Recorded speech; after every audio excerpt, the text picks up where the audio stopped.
saja. Selamat pagi semuanya teman-teman. Saat ini, saat kita sedang berkumpul di ruangan ini, kawan-kawan kita sedang turun di jalan, di berbagai kota. Indonesia gelap. Kurang dari setahun kita ingat ada demonstrasi sebesar ini. Jadi di Agustus 2024 ada aksi Indonesia Peringatan Darurat. Lalu kemudian sekarang Indonesia gelap.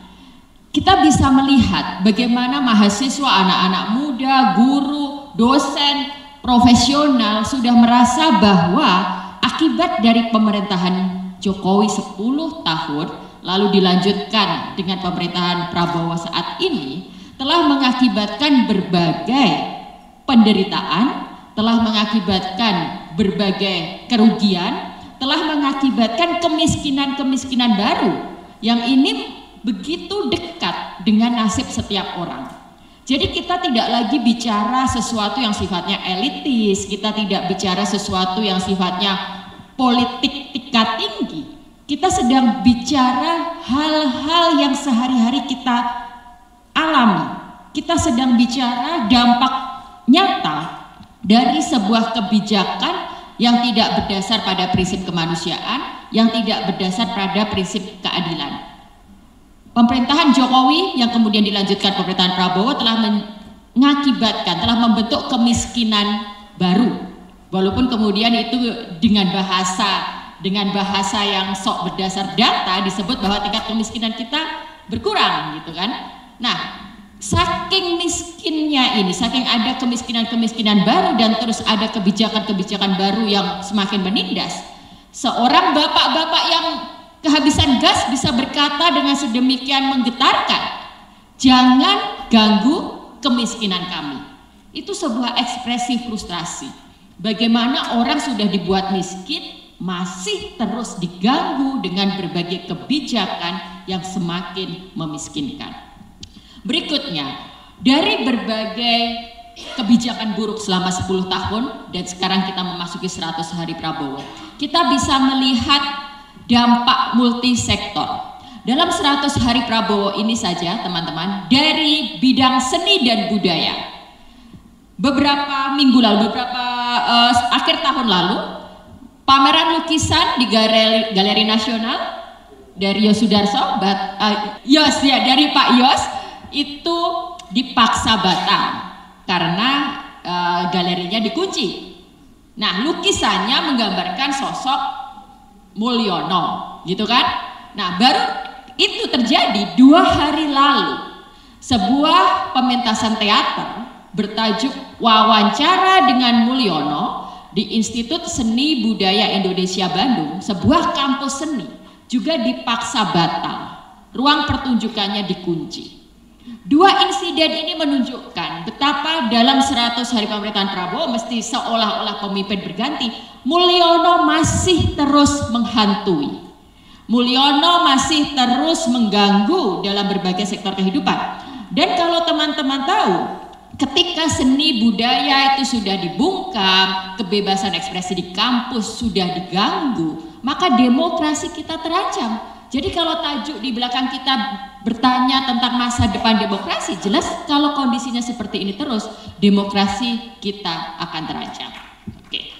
Lalu yang kedua, dampak buruk dari ini semua adalah upaya pemerintah Prabowo untuk mengumpulkan uang sebanyak-banyaknya, tadi sudah dijelaskan oleh Prof. Antoni, untuk membayar utang, dan kawan-kawan tahu apa kemudian sektor yang paling dikorbankan untuk itu? Pendidikan dan kesehatan.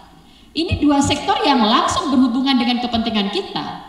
Siap-siap saja nanti biaya pendidikan naik. Kemarin sudah kemudian dianulir kan, katanya KIP tidak akan, UKT tidak akan naik gitu kan. Tapi kita belum tahu karena sebelum demo dikatakan UKT akan naik. Dan dari sini aja kita juga tahu bahwa tukin dosen tidak bisa dibayar, lalu kita tahu berbagai anggaran, jelas-jelas anggaran pendidikan adalah salah satu yang dipotong paling besar, dan kita tahu juga sektor kesehatan sama sekali bukan prioritas. Nah, ini kita, jadi ini adalah saya ingin membuat diskusi kita ini terasa begitu dekat, bahwa akibat kebijakan buruk ini semuanya berakibat langsung pada kepentingan kita.